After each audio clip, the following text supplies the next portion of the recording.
up, everybody? Jack Farr here on behalf of Box to Box Football. I'm obviously joined by James, of course. It wouldn't be anybody else. And, everybody's all excited because the international break is coming to an end and we're getting to a point now where actually we have 4 months of uninterrupted club football. That means Champions League, Premier League, La Liga, Serie A, Liga, Bundesliga, all that good stuff is coming our way in droves.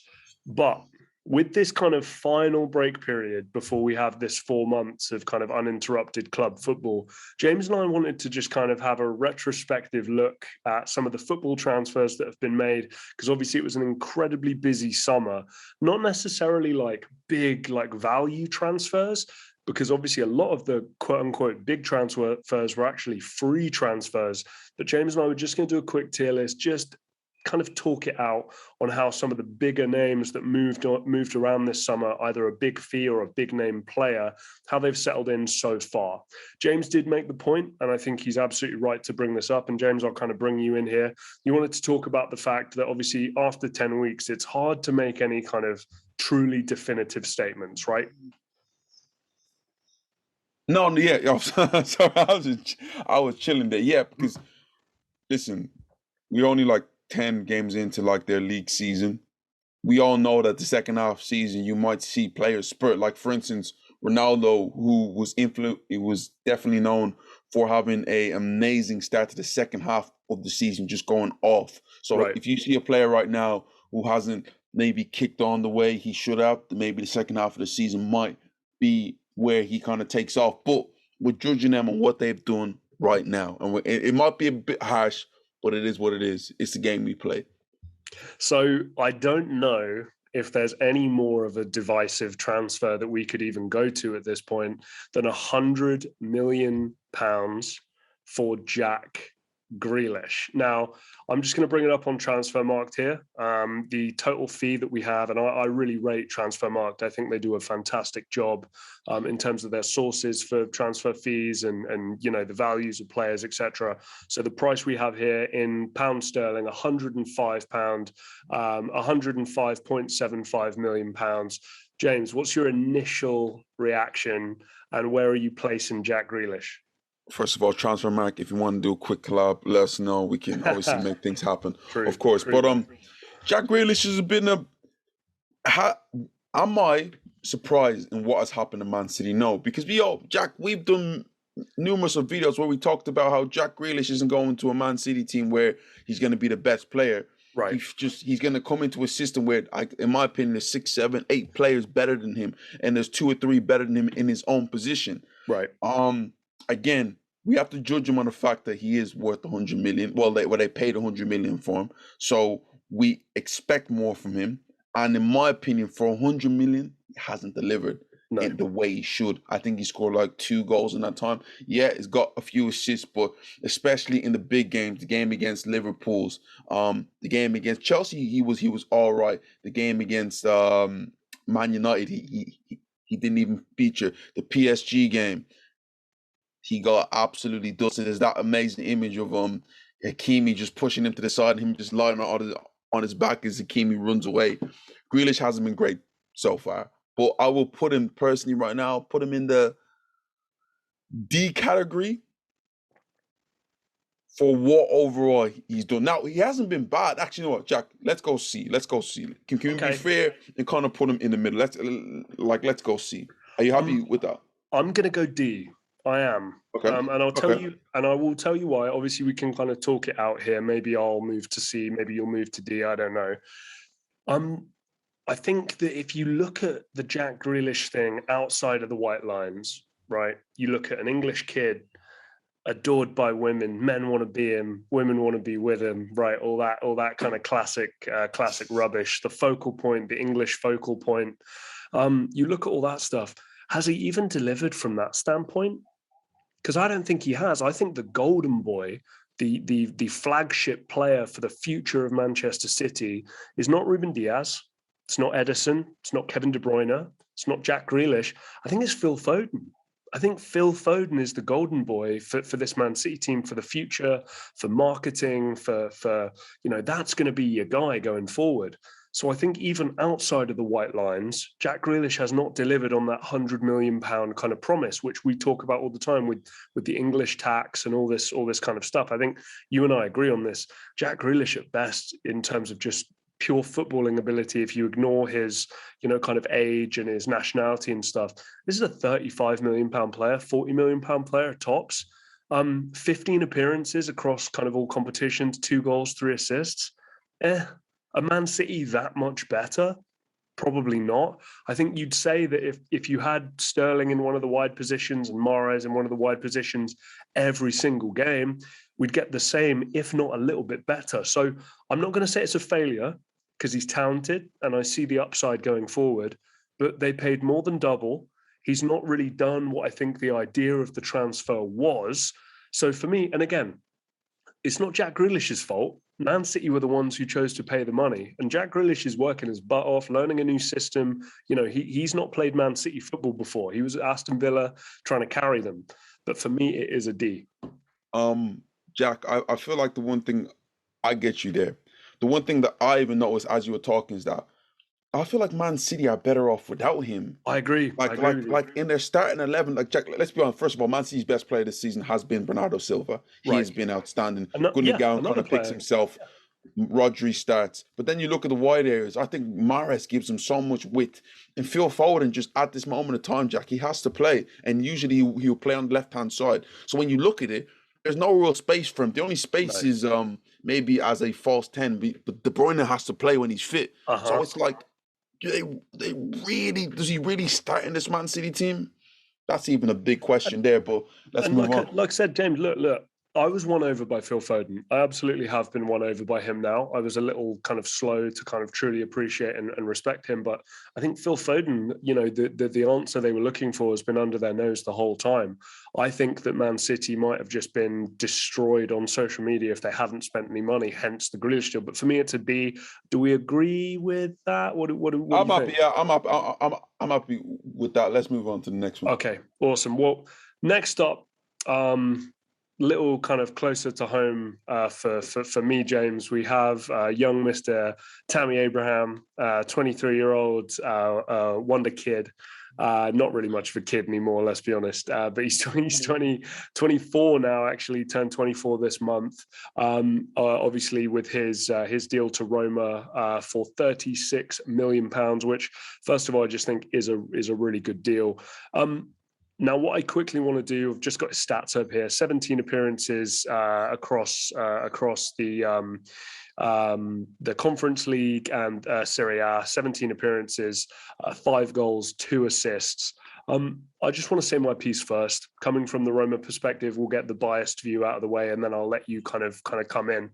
Edin Dzeko had mentally checked out of playing for Roma for the past 18 months, 2 years, really, in terms of his performances.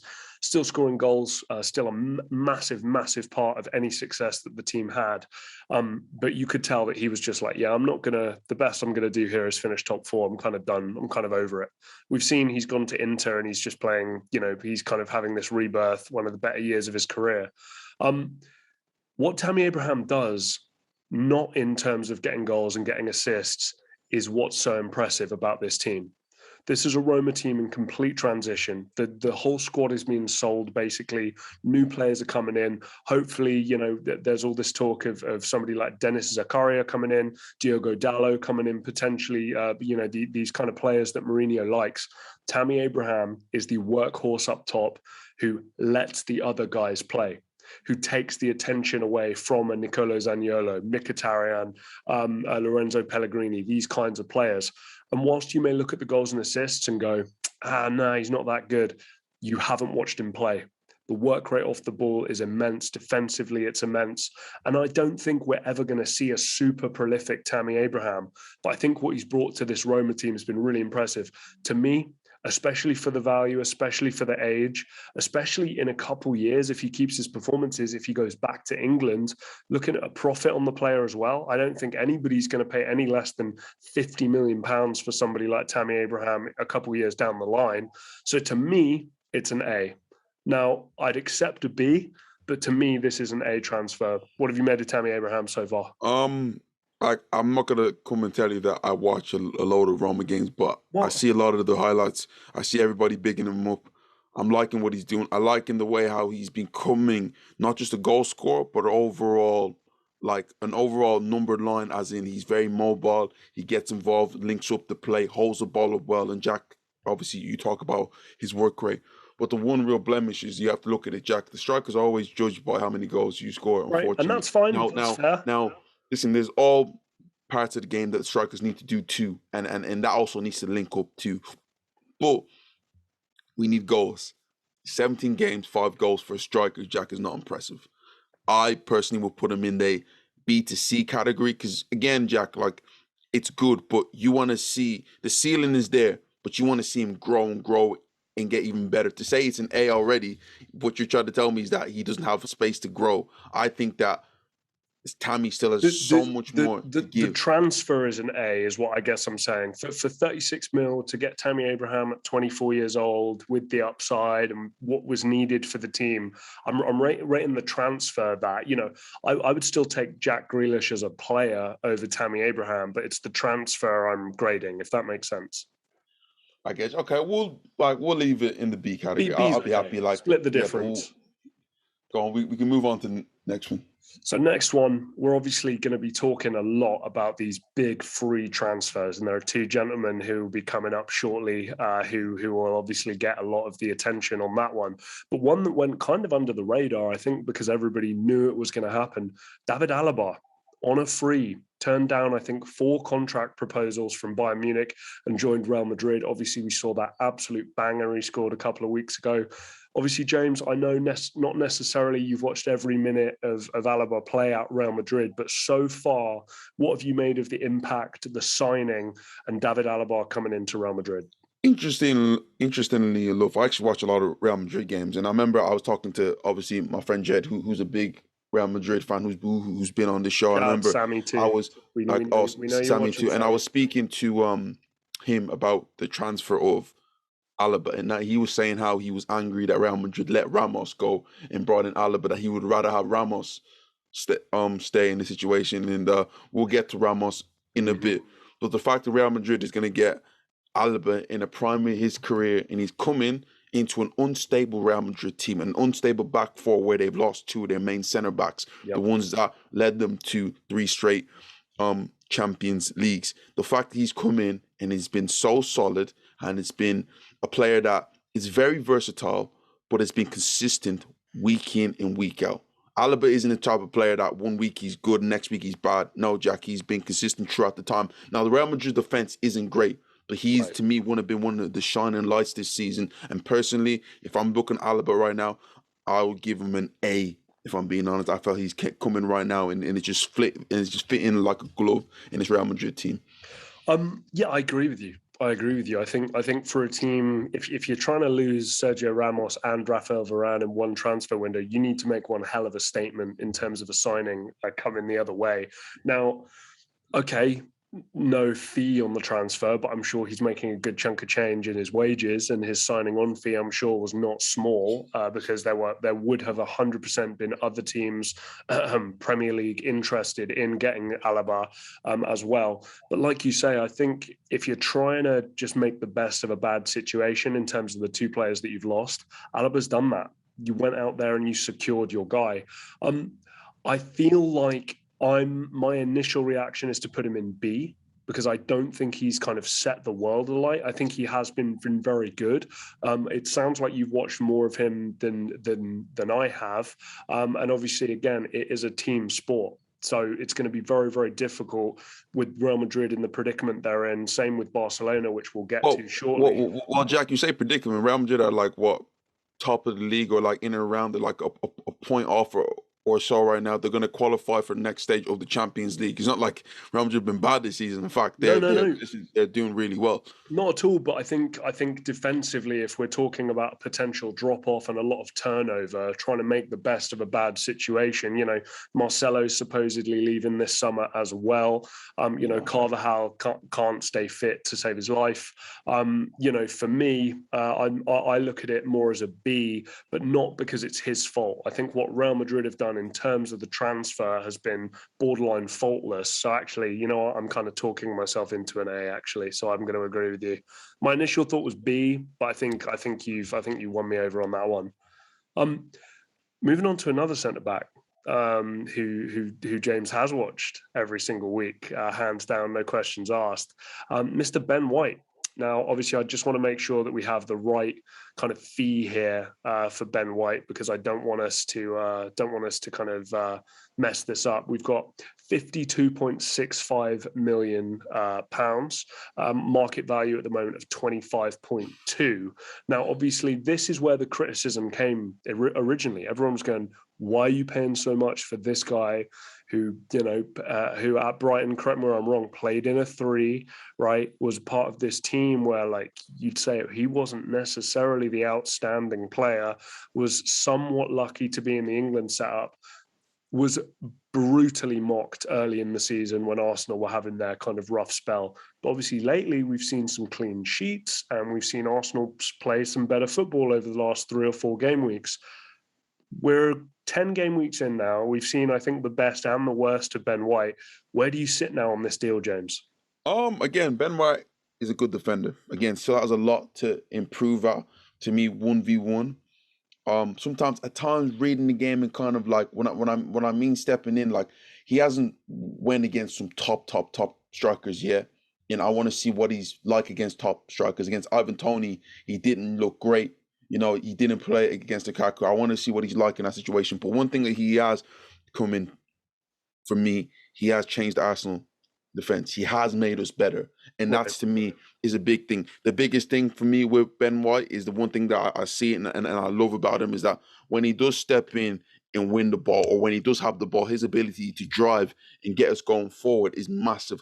I think the goal that was scored against Watford, it was his assist. It was his ability to win the ball back or like get it, drive, commit players. And obviously, Emil Smith-Rowe scores. Now, again, I don't want to pay my defender to do that. But overall, for me, what Ben White has done for Arsenal, to me, has been good. It hasn't been outstanding. He hasn't lit the world. I feel like him and Gabriel, to me, Gabriel has been the outstanding player. Right, I agree. In Arsenal's defense, if I'm being honest. But Ben White, for me, what he's done so far has been good. Personally, I will be putting him in the B category. I still think he has a lot to improve at, but he has come in and made a big difference. So I think a couple of things. I think that the differences that have been made for Arsenal's defence are not down to Ben White. I think they're down to the 3 kind of central defenders. I think they're down to Tavares coming in, Tomiyasu coming in, and the change in formation. That is what I would attribute Arsenal's betterment in terms of their defensive performances down to, not Ben White's overall play. I do look at Arsenal play a 4 at the back, just let you know. No, but they've played with a 3 for a little while, have they not? No, not Gabriel, White, Tierney, and then Tavares and no. Okay, was that just the last game? No, we played a 2 in the last game. I'm pretty sure. Are you sure? Okay, because I'm pretty sure recently that there was a 3. But anyway, to me it's not reflective of Ben White. And I look at the future kind of resale value of it as well. And I just feel, I don't know how much of it's down to him. I still look at the fact that far too much was paid for this player in terms of the quality of the player. So to me, I'm inclined to put it in a D. So I think if we split Jack, if we're basing it on performances, he's been good.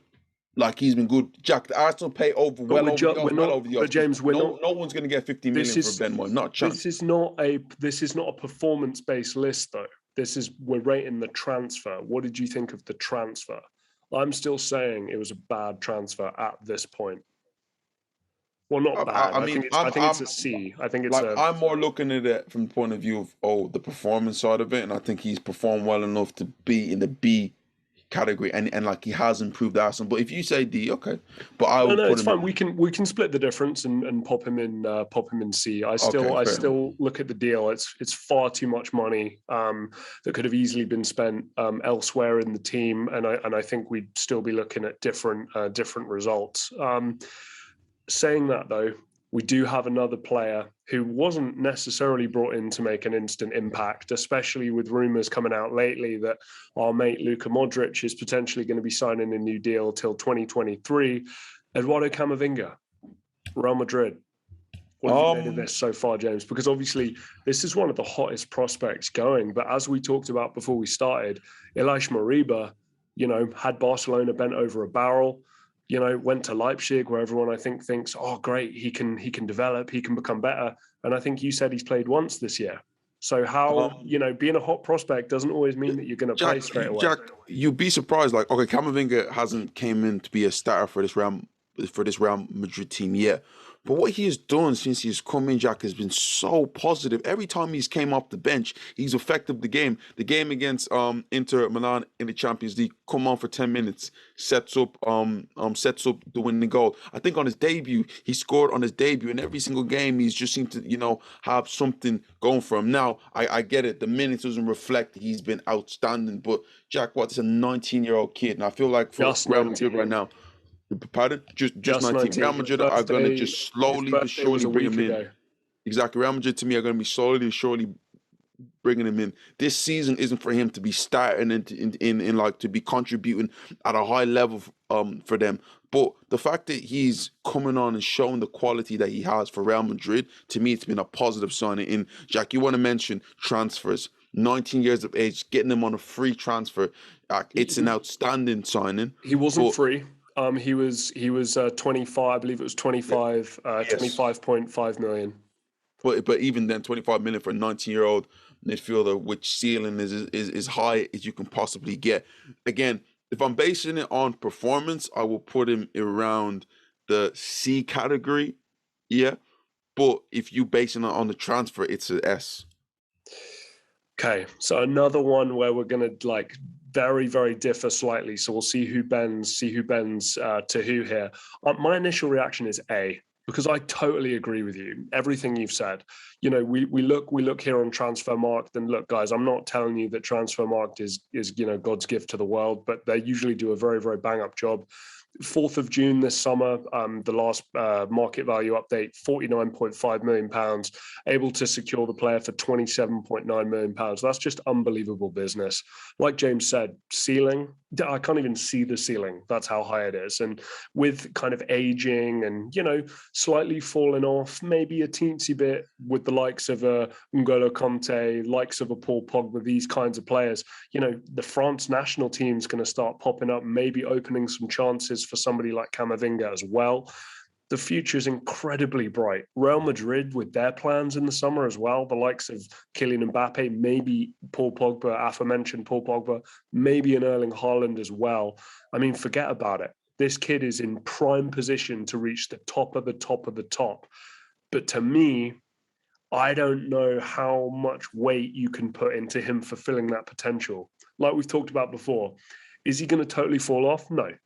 Is he going to reach the top of the top? Maybe, but we're not sure. It's far more likely that it'll be somewhere in between. So I'm immediately going to go for A. But what do you think? Do you feel strongly about S, or are you happy with him in A?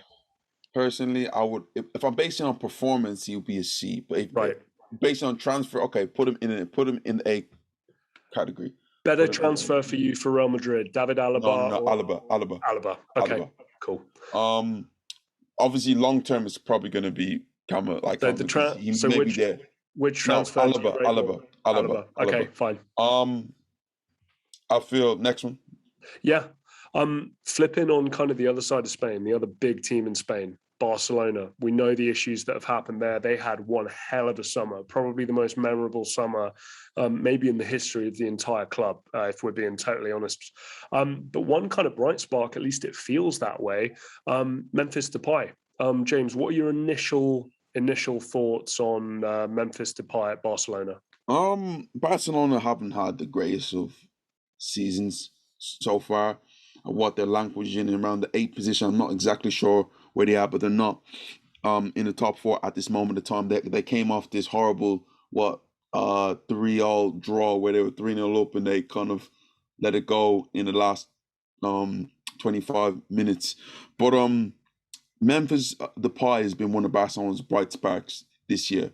There hasn't been many but he's one that has come into me and has shown the personality and like the authority of a top player. Now, I look at a player like Antoine Griezmann, who's talking about Barcelona, never really shown that personality. Another player like Felipe Coutinho. Memphis Depay seems to embrace the negativity that goes on, the pressure that goes on, and is taking it into his game. And for me, he takes a lot of responsibility. And overall, what he's brought to his Barcelona team, to me, has been huge. The way he's helped lead these young players like a Ansu Fati, like a Gavi, for instance.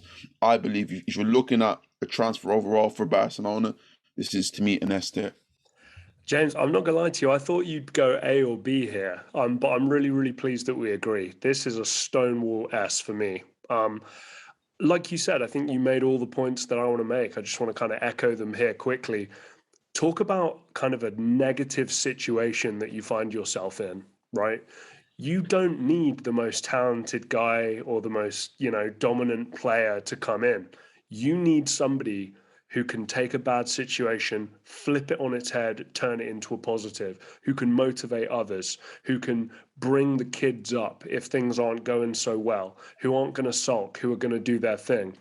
You and I have talked about this, James. I think there's academy kids at Barcelona who definitely have a higher ceiling than somebody like Memphis Depay. And that's high praise indeed. But I'm telling you right now that what Barcelona need more than an Ansu Fati, more than a Pedri, right now is Memphis Depay. I don't think Memphis Depay will ever lift the Champions League with Barcelona, but I think he's the most important piece in this very, very troubling spell for the football club to try and drag them through. And on a free transfer, oh my God, unbelievable, unbelievable. It's been a good deal. To me, he's been a big bright spark for this Barcelona team. Hasn't been a great season for them, but he's made a big difference. And goal contribute, I think he's averaging like 0.6, 0.7 goal contributions per game. That's hard to shout at. Anyway, moving on to maybe a little bit more of a divisive one. One of my personal favorite keepers of the last 10 years, who's kind of slowly made his way into the big time. Gigi Donnarumma obviously signed that massive wage, courtesy of Mino Raiola, from AC Milan to PSG. James, Donnarumma, what do we reckon? If I'm being truthfully honest, like as an overall, like I can't really judge him. Like, what can I really say about, like, he's been in league on, hasn't had bears to do, hasn't made a big save or anything like that in the Champions League that makes you go like, oh yeah, that's why they got him. It's been good. As in the overall transfer fee, Jack, for a goalkeeper who's what, 22? How old is he right now? What, he's like Yeah. 22. So he's 22 years old, So, 23 in you know, February. if you're looking at the transfer, to me, overall, it's a fantastic transfer because the next 10 years, they're not going to need a goalkeeper. But I don't think he's lit PSG a lot yet. And maybe that will come in the group stages for him. PSG are going to win the league. They're already winning games without him. Keylor Navas was actually doing well, to be fair, this season. But yeah, I will put in as an overall transfer, it's an S tier transfer. But I'm basing it on like performance. Put a C, if I'm being honest. I totally agree with you. That's what I was going to say. I wondered where we'd both land on this, but I'm going to say a C as well. And it's not because I don't think Donnarumma is potentially one of the best goalkeepers we've ever seen in terms of a whole body of work, in terms of his career when he hangs up his gloves, in 10, 15 years time. Guy's already won a Euros. He's already created himself, as a real hero in Milan, and he's joined a club who are really in the ascendancy in Paris Saint-Germain. So for free, I don't hate that at all. Mino Raiola and Donnarumma made a lot of money from that transfer. But James, I'm going to ask you this question: who's the agent that you want to piss off the least in world football? Who do you think that would be? Would it be Mino I Raiola? think it would probably be Mino Raiola, don't you? So to me, I don't know if you do business with somebody, some of Mino Raiola's clients, if your main priority is to not keep them happy. I don't know how you can be the goalkeeper of the tournament and having won the competition in terms of the Euros, Donnarumma, who had a fantastic tournament. Don't get me wrong. great defense in front of him, hard-working midfield in front of him. I'm not saying he gets all the credit, but to me, it's just PSG have handled this very, very strangely. And that's not a slight on Keylor Navas. I think Keylor Navas is a top keeper and will still be for the next few years. But to me, it's not made a lot of sense. I would have brought him in and maybe loaned him back to Milan for a season. That's what I would have done. Because right now, he kind of plays bits and bobs here. And I think there were some comments from Mino Raiola recently where he was like, look, Donnarumma will be the number one eventually. Is Mino Raiola the person to say that? Because I feel like that's probably something the manager would say. So, yeah, as a transfer, S. But in terms of how PSG are dealing with it, F. So to me, I think it evens out as a C. Better transfer for you, James, so far, Donnarumma or Ben White? Ben White, because Ben White to me has done more. Okay. But yeah. Moving on to another very divisive character, Antoine Griezmann, jumping ship. He stays at Atletico Madrid. Oh no, he's left now. Oh no, he's back. James, Antoine Griezmann moving back to Madrid. Thoughts? It's been a bit of a weird one for Griezmann because I thought that he was gonna come in and he was gonna kill it, like have the world of light, all that sort of stuff there. But it hasn't really been like that for Griezmann, where he's playing week in and week out. He's a definite starter for them. It's been good from Griezmann. There've been times when he's on the bench, times when he comes on. The Liverpool game, for instance, I think he scored 2 goals, and that's been all right. It's been Griezmann's career in the last 4 years. It's just been the weirdest thing I've seen, because this guy went from a top 5 Ballon d'Or player to I'm not really sure what you do anymore. Like even like with the French team, it's I don't know. This is where I will put this one in a D category, where I'm not sure. Like it hasn't been what we thought it was going to be when he like when he joined at the time. At this moment in time, Jack, I'll personally put it as a D, because I'm not sure what to make of Griezmann at Atletico. Because like looking at the players who are important for them, Griezmann to me is like one of the afterthoughts at this moment of time, if I'm being honest. So I'm gonna let my emotional side get the better of me. I'm gonna put this in F. He annoys me. He's annoying. I think, dude, he's a mosquito. That's what I think of Antoine Griezmann as now. He's annoying. Because this whole like build up and hype. No, but this whole build up and hype thing. Am I going to leave? Am I going to go? And then he goes, oh, I'm going to stay. And he stays for 1 more year. And then the whole build up again. And he leaves. And he wasn't really a success. So then there's an issue. And the moment there's an issue at the new club you've joined, he then leaves to then go be a bit part at a different team. And he kind of plays a similar position as João Felix, who, is somebody we all want to see, succeed and develop. So to me, I'm just like, I wish Atletico Madrid had been like, sorry, dude, you made your choice. Have a good one. Bye. That's what I wish had happened. Like what is it? He's got a goal or an assist in like 1 in every 3 games. Like, yeah, okay, that's fine. But I thought also, it's not like outstanding minutes that. It's not like outstanding minutes that like he's contributing that. I just like I say, I think if we're being honest, we'll probably put him in D. But he annoys me now. I don't think he's handled this last 4 or 5 years of his career very well at all. To me, James, I like a football player when he leaves a club under the right circumstances, because he's earned the move, or he's whatever, the gentleman's agreement, all that, leaving a club in the right way. And then when you're at the new club, you're there. And you're there to help, and you do your thing. And I'm not going to say that Griezmann was a failure at Barcelona, but to kind of go back with he wasn't great, Jack. He wasn't great. He probably was, to be fair, if you say that. But again, like, I just don't get this whole like tail between your legs going back thing after making a huge deal about staying the first time, then leaving, then coming back. It's like, he's just annoying. I think Griezmann's Jack, I'm going to overrule you here. I'm going to put him in a D section. This is not Jack's vendetta with Antoine Griezmann. Jack's vendetta. Anyway, let's move. Achraf Hakimi. My thoughts on Achraf Hakimi. I think he's the best right back in the world today. James, obviously a big money move from Inter Milan, who were struggling financially. What have you made of Achraf Hakimi at Paris Saint-Germain? To me, he's been he's probably been the best player from all the signings PSG has actually made. this season. He's affected and has been more important than any other player that has actually joined the football club. And like you see his effect on the game. We'll get on like to another great in a minute, but you see his effect on it. And does he make PSG better? To me, it's a big yes. Again, contributing factor is defensively, there is a bit of a question about him. But going forward and overall, the balance that like he brings to this PSG team, to me, good signing. He's done well this year. He's actually chipped in with a few goals, to be fair, Jack. You know, I think he's got like 2 or 3 goals this season.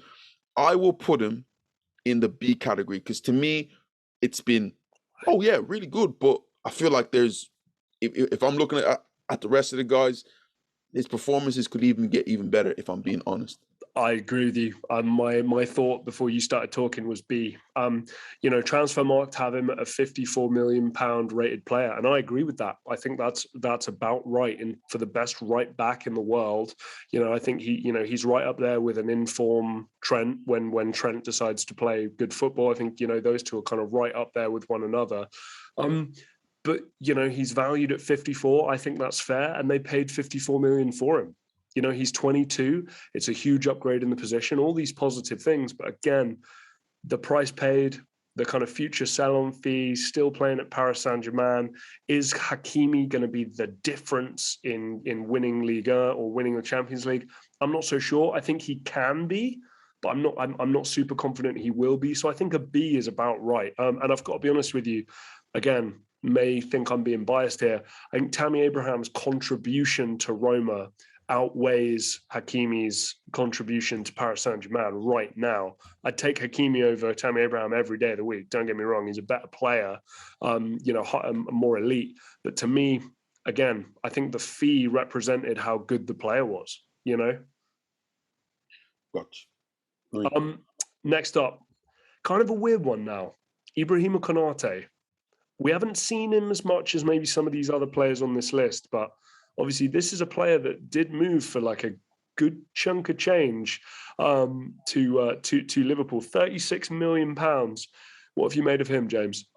Again, not sure what to really make of him because he hasn't played as much. Like, let's be truthfully honest here. Like, he hasn't featured a whole lot for me to have a proper assessment of him. But Jack, to be fair, the bits that I have seen him play, and I think the biggest one we seen him play was the 5-0 win at Old Trafford. Jack, he was tremendous. And it might be a thing where I'm not sure how Liverpool fans feel about it, but would he complement or does he complement Virgil van Dijk more than a Matip would, to be fair? And that's a question that is remaining to be asked at this moment of time. But to me, maybe as the season goes on, you might see a thing where he might be first choice next to Virgil van Dijk. But at this moment of time, basing on his performance, the fact he hasn't played yet, I would give him, it's between the C or the D scenario. Okay. For me, but could get better.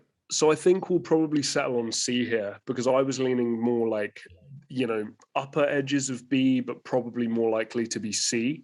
And the reason why I say that, he's in this perfect, like, you know, he's like kind of a child, you know, he's got Alisson behind him and he's got Trent Alexander-Arnold and Robertson and Van Dijk next to him. And he's got this unbelievably gifted and hardworking midfield in front of him. And he's got Jurgen Klopp. He has the fertile ground to succeed and be one of the greats in the Premier League if he realizes and fulfills his potential. You know, he should be thanking his lucky stars. You know, looking around the dressing room, who he's got with him, because he can be anything he wants to be with those guys around him. But like you said, we've not seen enough yet.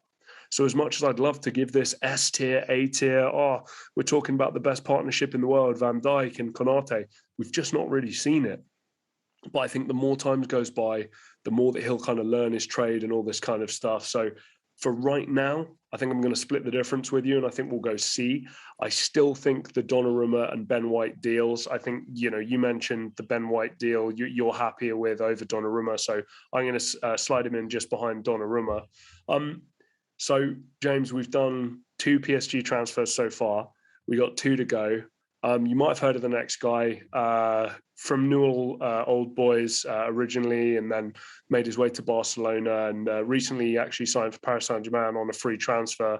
Well, because it's a free transfer, he can't be that good, right? Because the other team didn't want to keep him.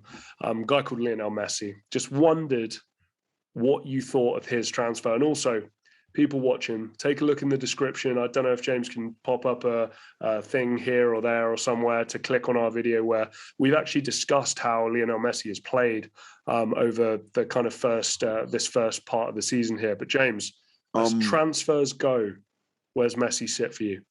If I'm basing it on performance of like the transfer, again, looking at the transfer, you get a player like Messi for free. It's obviously S tier, but basing it on Lionel Messi's performance so far, again, it hasn't been amazing. It's been all right. And for a player like Lionel Messi, it's a shambles. Generally, it's a shambles for a player like Lionel Messi's ability, the greatest football player we've ever seen. Just quickly, to defend your point there straight away, because I know what people will be thinking after you say something like that, like, oh, James is a hater, like blah, blah, blah.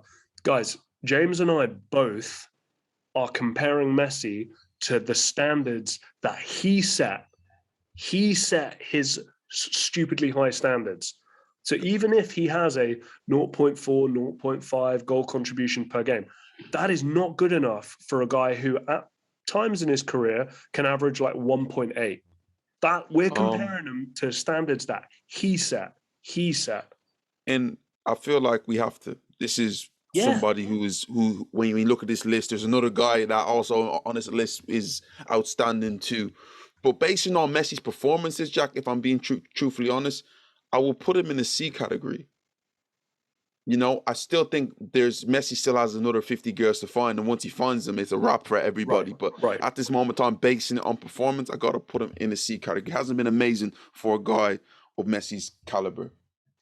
No, look, I agree with you. You know, this is something we've talked about, and we did talk about in the other video.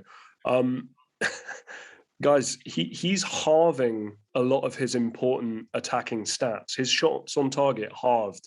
His kind of goal chance creation, shot creations per game, just halved, like career lows. You know, especially since prime Messi has been. Now, I fully expect it to work. Liga is still in the offing. I put this in a YouTube comment recently. Liga, PSG, you've still got to be favourites. PSG is still probably favourites, if not very close to being favourites for the Champions League this year. I think I'm leaning to like B and C. How strongly do you feel about C? I think, but I'm basing on, I'm going to be as critical because there's Lionel Messi here, and you know how I feel about Messi. I'm putting him at a C because I think he's still got many more gears to find. It hasn't been good think about it, PSG, Neymar, Mbappe, all these amazing signings. Personally, I'm putting him at the C at this moment. Where does he sit in C? In front of Konaté. In front of Konaté. Okay. Actually, in front of Donnarumma too. Okay. Aaron Ramsdale, another guy. Good chunk of criticism early, much like with Ben White, but recently some good press and some unbelievably good performances, including that terrific save. I forget who it was against. You'll remember. Leicester City. There you go, Leicester City. But James, what do we think? Aaron Ramsdale. Now, I'm the type of person that no one likes to be wrong, especially when you're rooting for your team, you want to be proven wrong. And I've been proven wrong with this transfer. I was like, what in the hell were we doing? Letting Emi Martinez go. We're not paying 35 million for this guy who's been relegated, all this sort of stuff there. He's not even in the England team, doesn't start for England over Jordan Pickford. Now, every Arsenal fan, and there is a lot of Arsenal fans that said he wasn't going to be good. We've all been proven wrong. And you look at the value that we've got him at, to me, it's still high. But based on his performances and what he's done, and to me, I was never convinced with Leno. But this guy, in the short space of time that he's been there, I'm convinced this guy can lead us for the next 5-10 years. If I'm looking at the transfer overall, Jack, I got to put it in the S category. To me, it's been sensational. Okay. It's been sensational, Jack. Jack, I'm basing it on performances. Forget about resale value. You're not going to sell a player like this. he will be Arsenal goalkeeper for a long time. Yeah. I'm basing it on he's English, all that sort of stuff there. His performance has been outstanding.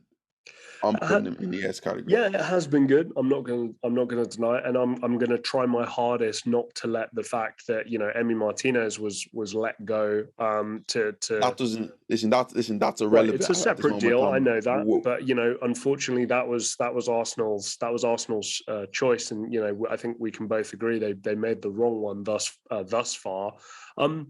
Yeah, look, I kind of feel like not really, like B or C is where this could kind of sit. Of course, it's a huge upgrade, not huge upgrade, but an upgrade on Bernd Leno, especially at this point. But again, has this been kind of a transformative type level signing at this point? Yes, yes, because he is better than Alaba. He's improved our back four. Like, okay, Alaba has not improved Real Madrid as much as Ramsdale has improved Arsenal. How many times did you see Leno had like unforced errors leading to goals, while Ramsdale is coming right now, and it's not just a shot stopping. That to me is a big thing. It was commanding the area. His kicking, Jack, has been outstanding. His ability was called when balls come into the box, he's coming in, he's commanding, he's catching the ball, and he moves the ball quickly. Jack, this is the one I'm going to vouch for. I'm putting that in the S category personally. Overall, what he's doing for the football club. I'd be happy to put it in B. So I think we split the difference. Oh, Jack, you got to put him over Camavinga. Okay, okay, we'll put him in. I'm telling you, he's in the A, but I'm putting him definitely over Alaba. Over Alaba, okay. Well, we'll stick him in there. I still think he's lucky to be there. He's lucky to be there, James, in A. S category, guys. Please rip Jack apart for this one right there. All right. I'm seeing. I don't know. I'm just seeing two guys beneath him who I think have been Tammy better. But anyway, this is the one I'm most interested in, and I'm really, really intrigued because I know you're a huge, huge fan of this guy, and I am too.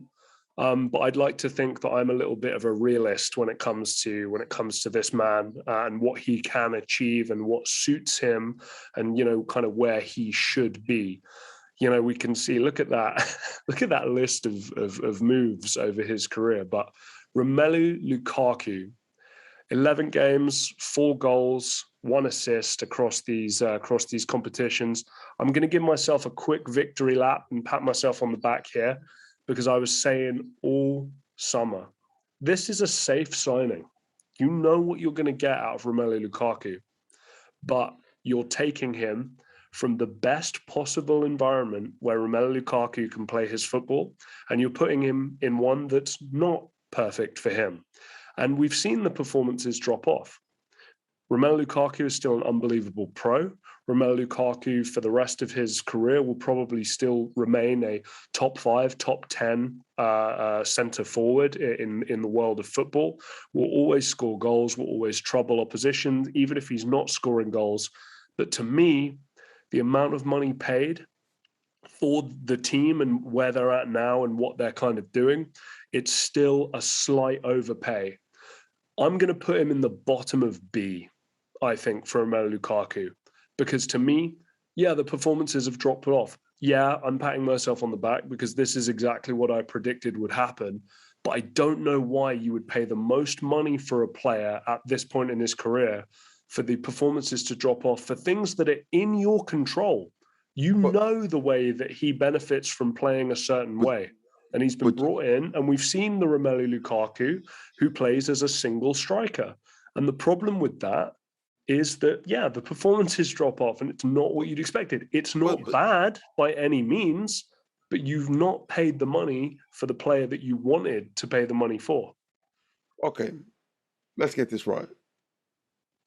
Did Chelsea need a striker? Oh, 100%. Yes. 100%. When all the other strikers weren't available, you could have got a striker in the prime of his career like Romelu Lukaku. Would you not go for it? Yes, it's a lot of money, but Jack, as you can see, the market right now is just ridiculous compared to some of these other transfers, like a Jack Grealish. Lukaku's transfer isn't that bad when you actually look at it. Now, has he lit Chelsea on fire? No, because based on the last 4 or 5 performances, he hasn't scored. But does he make a difference to Chelsea? Does he make Chelsea better? And the question and the answer is yes, he has made Chelsea better overall. Now at this moment in time, Chelsea ain't missing him. But in these crunch games, because there'll be a time for Chelsea where they're not scoring goals and they're looking for a goal. And a player like Romelu Lukaku has shown on a number of occasions that he can deliver in these situations. To me, with Chelsea is that they need to find a way to get better service to Lukaku, create and offer more chances for Lukaku to be successful. And that's my biggest problem with it at this moment in time for Chelsea side of it. But as a transfer overall, I will put it in the B category. I think the bottom of B or the top of C is totally fair. To me, has he made them 103, 104 million pound kind of signing level better? No, absolutely not. He really hasn't.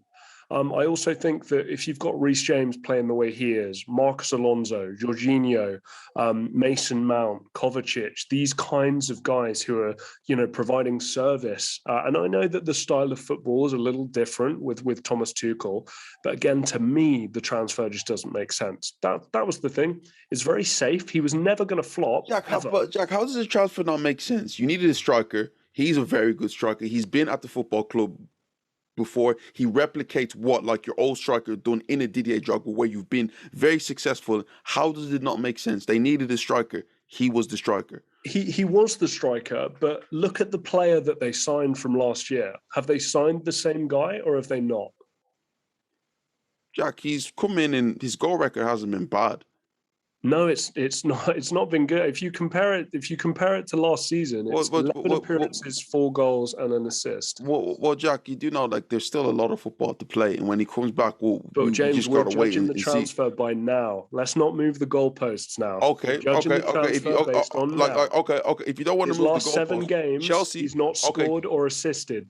Fair enough. But the thing about it is that if Chelsea were playing bad and he was playing bad, I would get it. But Chelsea are still winning games, and he's still been a part of a team that's winning. Yeah. To quote you from earlier, with your criticism of Tammy Abraham, you're judged by the goals that you score and the assists that you score, especially when you cost 103 million pounds and have just come off being Serie A MVP. But Jack, I just said that put him in the B category. I didn't say he lit the world on light. Just like we mentioned Tammy Abraham. I never said Lukaku was outstanding. I feel like he's been all right for Chelsea. Still has a lot of gears to find and get better. I didn't put him in the A or S category. I just said he's been good. The thing that bothers me was the predictability of how he's played since coming back to England. That's what bothers me.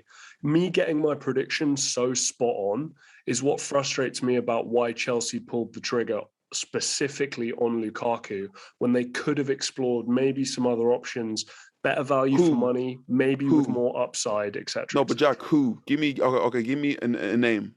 Dusan Vlahovic might have been a nice start. Okay.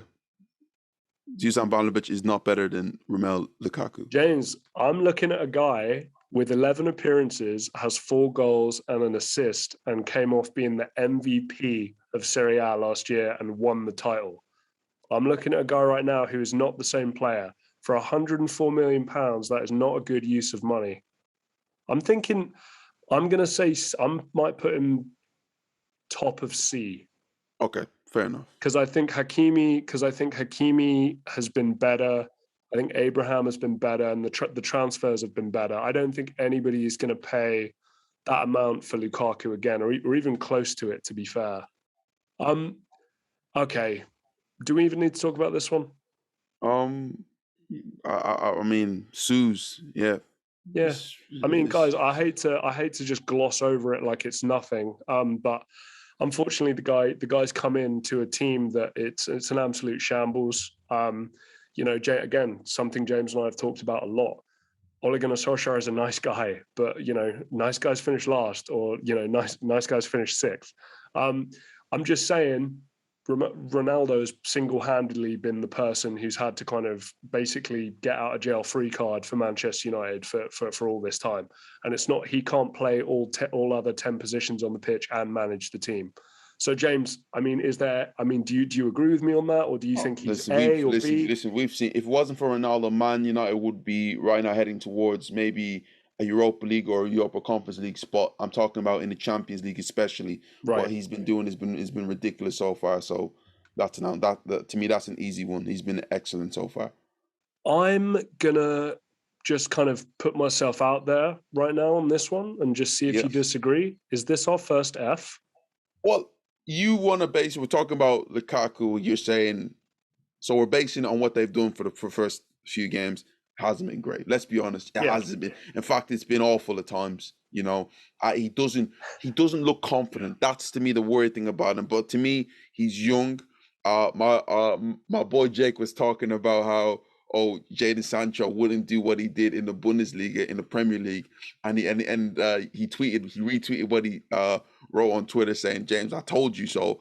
In my opinion, Jadon Sancho, just give him time. To me, the guy will deliver. But at this moment of time, basing on what we've seen, hasn't been a great transfer at all. He doesn't even look worth what they've paid for him. Well, that's the thing. And like you said, we're obviously looking at on what they've done so far and also the future kind of projection of what the transfer might be as well.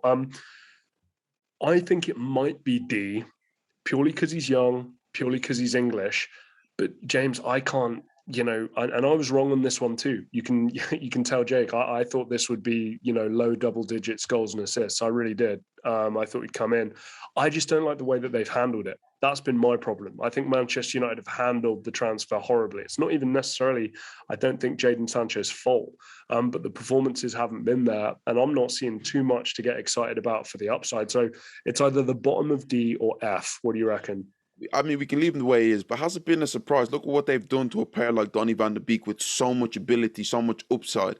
I mean, maybe someone else might need to come in, but let's not get into that. Let's move on to the next one. Another one where, again, I think this is Jack, we might not even put this on it. No. Just leave it there. Leave him off. We'll leave him off. It has been that bad. He has, Jack, I've seen him in a PSG top twice. Let's do this. I haven't seen him train for PSG yet. Let's do that. I don't even want to see him on the list. We want to change that, Jack. Change that to big fat L. Change the F to like a big fat L for Ramos. I'm sorry. It's been awful. It's been absolutely awful. We're gonna add a second category in a minute. Let's add a row below. Yeah, and just say a big L. Just write big L at this moment of time because oh my days, like Jack, the guy hasn't even played. Why is that not but is that gonna work? Nah, should we do what color are we doing? Let's do pink. There you go. Perfect. Yeah. Cool. And Varane has been a weird one. Tough one. Like this is the thing. I think that everything that I said about him coming in, winner's mentality, blah blah blah blah blah blah, hasn't really been. See now it's made. But actually, you know what? That's fine. I'm happy with both being big L. Why not? No. Change that one to an F because he has it. Because Jack, at least one has been on the pitch. Yeah, true. Now I've deleted. It's all right. It's all right. We know. But Varane, I'm thinking either top of D or bottom of C, because again, I don't want to put the troubles of the whole club on one player's shoulders, because I don't think Varane is necessarily. Harry Maguire has played the worst in a Manchester United shirt since he signed for them recently. Jack, if he wasn't worth as much as they paid for him in Harry Maguire, he wouldn't be in a Man United shirt right now. Right. It's the fact that he's cost that much in his English, they have to play him. Right. I feel like Varane has been a bit of a weird one because we haven't really got the full Varane experience so far. Right. It's been stop, start, And when he's been on the pitch, it's been all right, but it hasn't been fantastic. Personally, if I'm right now going to rank it, I'll put him in the D category. I agree I'll put him top of the D category. I agree. At this moment of time. But here's a player that still has a lot to improve overall. Yeah, James, look, I totally agree with you from that standpoint. I think that you're absolutely right. Again, I'm not gonna say that it's solely his fault with the Manchester United thing, but again, he's got a teammate who's been his teammate for a long time, who is single-handedly doing more than he is right now. James, just before we finish up, any that stick out to you that if you had the magic wand and just, we weren't living in a democracy, that you would move up or down to Ramsdale up to S next to Ronaldo and Depay? Suze, yes, indeed, Jack. Indeed, indeed, I would. But I just want to make a quick disclaimer. We're gonna do this in probably like 4 or 5 months' time, and Right. this may all change. Oh, for sure. Lukaku may go off, Messi may go off, Messi Ronaldo will may go to drop, S. Ramsdale may have a complete stinker, and he may be up on the big. Ramos may come back, so we don't know exactly what's gonna happen at this moment in time. But what we see, which we have disagreed a lot, to be fair, when I think about it, from what we see, I'm quite happy with what we've done, Jack, if I'm being honest. I'm looking at each category and I'm pretty happy with them. C does just feel like a category of hell, I don't know.